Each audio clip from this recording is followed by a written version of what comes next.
Bonjour à tous, je suis Nicolas Caron et vous écoutez la version audio du blog Lève-toi et vends que je diffuse sur mon site nicolascaron.fr. J'y traite des sujets de la prospection, de la vente, de la négociation, de management commercial et aussi de développement personnel quand il peut nous aider à vendre. Je vous souhaite une bonne écoute et la plus belle réussite commerciale possible.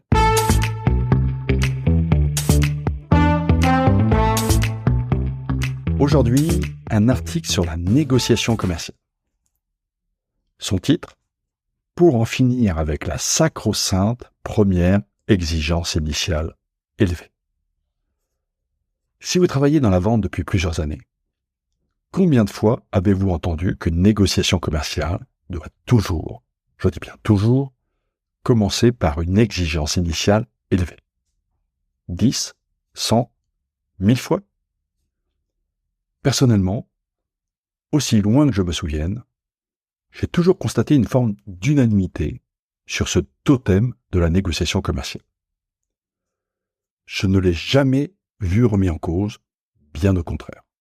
Et encore aujourd'hui, pas une semaine ne passe sans qu'un article, un post ou un livre blanc vienne rappeler cette règle d'or soi-disant incontournable.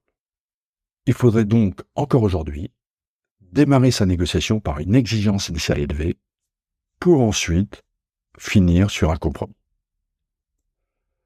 Et pourtant, depuis que ce principe a été érigé en règle d'or, plus de 30 années se sont écoulées. Peut-être est-il temps d'accepter que d'autres façons de faire puissent voir le jour, non ? Alors évidemment, je vais essayer de ne pas tomber dans l'extrême opposé en vous disant qu'il ne faut jamais démarrer par une exigence initiale élevée.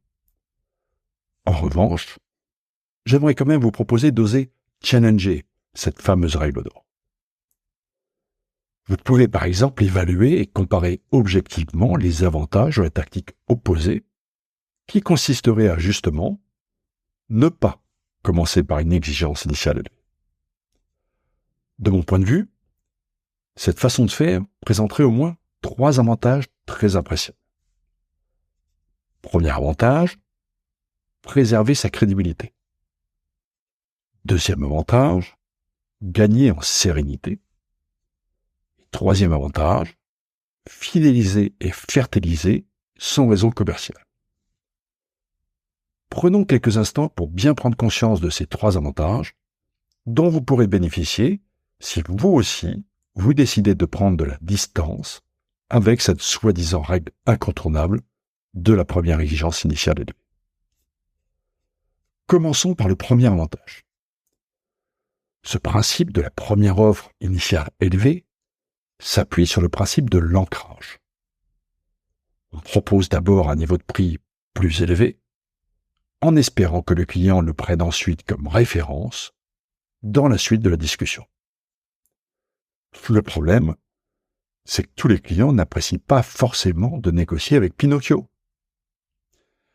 Vous allez peut-être juger cela provocateur, mais respecter cette règle de l'ancrage qui propose de toujours annoncer une exigence initiale élevée induit que nous basons systématiquement notre stratégie de négociation sur une forme de mensonge.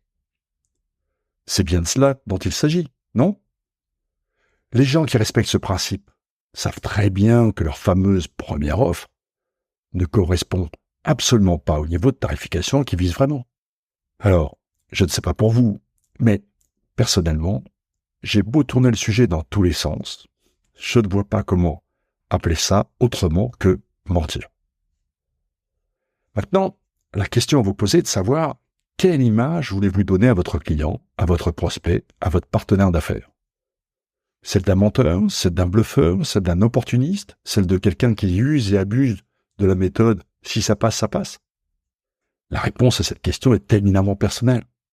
Et les excuses du style « il faut bien s'adapter au taquet des acheteurs » ne sont, de mon point de vue, plus acceptables. Ce n'est pas parce que je parle avec un fourbe que je dois moi aussi remettre en cause mon éthique. Comme le dit Warren Buffett, il faut 20 ans pour construire une réputation et 5 minutes pour la détruire. Si vous gardez ça à l'esprit, vous vous comporterez différemment. Passons au deuxième avantage. Ne pas appliquer systématiquement la règle de l'exigence initiale élevée permet aussi de gagner en sérénité.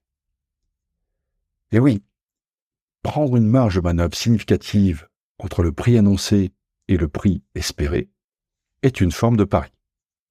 D'ailleurs, une des justifications classiques de cette tactique, digne de la Française des Jeux, consiste à dire que celui qui tape à 90 n'a aucune chance de vendre à 100. Certes, mais le problème avec ce genre de pari est double. D'une part, il faut avoir le cœur bien accroché pour les tenter, notamment lorsque les enjeux sont forts. Et d'autre part, il faut avoir une bonne réserve de résilience pour accepter ensuite d'avoir perdu une affaire bêtement, juste pour une question de mauvaise tactique tarifaire. Dans Lève-toi et négocie, mon dernier ouvrage consacré exclusivement aux aspects tarifaires des négociations commerciales, je propose donc de remplacer l'exigence initiale élevée par une notion différente que j'ai baptisée le prix sans regret.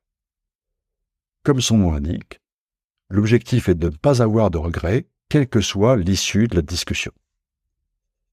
Le prix sans regret est donc celui qui est suffisamment haut pour assurer notre rentabilité, mais aussi suffisamment bas pour rester compétitif. Dit autrement, le prix sans regret est celui qui nous permet de gagner notre vie correctement, et c'est aussi celui que nous ne pourrons jamais nous reprocher d'avoir proposé si nous perdons l'affaire pour une question tarifaire. En outre, au-delà de l'impact sur la sérénité du vendeur, cette façon de voir les choses rassure aussi l'acheteur. Nous savons tous qu'un vendeur totalement à l'aise avec le niveau de son offre tarifaire est bien plus convaincant et bien plus rassurant. Nos clients savent très bien faire le tri entre la sincérité des propos et les contorsions oratoires artificielles. Heureusement ou malheureusement, tous les vendeurs n'ont pas fait le cours Florent. Enfin, le troisième avantage à prendre du recul sur cette supposée règle d'or de l'exigence initiale élevée est de nous aider à fidéliser et fertiliser notre réseau commercial. Pourquoi ? Parce que la confiance est le meilleur sésame commercial. Attention, je ne parle pas de là de la confiance en soi. Elle est importante, bien sûr, mais c'est surtout la confiance qu'on inspire qui est déterminante. Les meilleurs vendeurs le sont parce qu'ils inspirent confiance à leurs clients, parce qu'ils vendent de façon régulière, parce qu'ils fidélisent tout en élargissant leur réseau quotidiennement. Les meilleurs vendeurs le sont aussi parce qu'ils bénéficient de recommandations spontanées.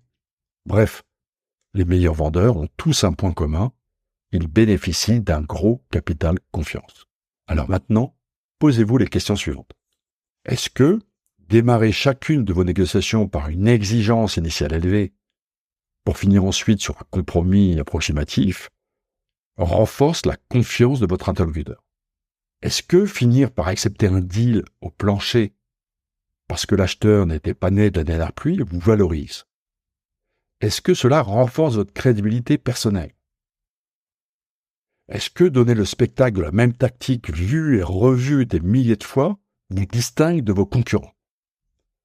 Personnellement, je ne le pense pas. Si vous voulez en savoir plus sur ce sujet ou sur mes autres mises en cause des techniques de négociation commerciale traditionnelles, elles sont dans le 3e opus de la trilogie de la vente, Lève-toi et négocie. Et voilà, c'est tout pour aujourd'hui. Et si vous voulez en savoir plus sur mes livres ou sur mes conférences, rendez-vous sur nicolascaron.fr. D'ici là, bon business à tous.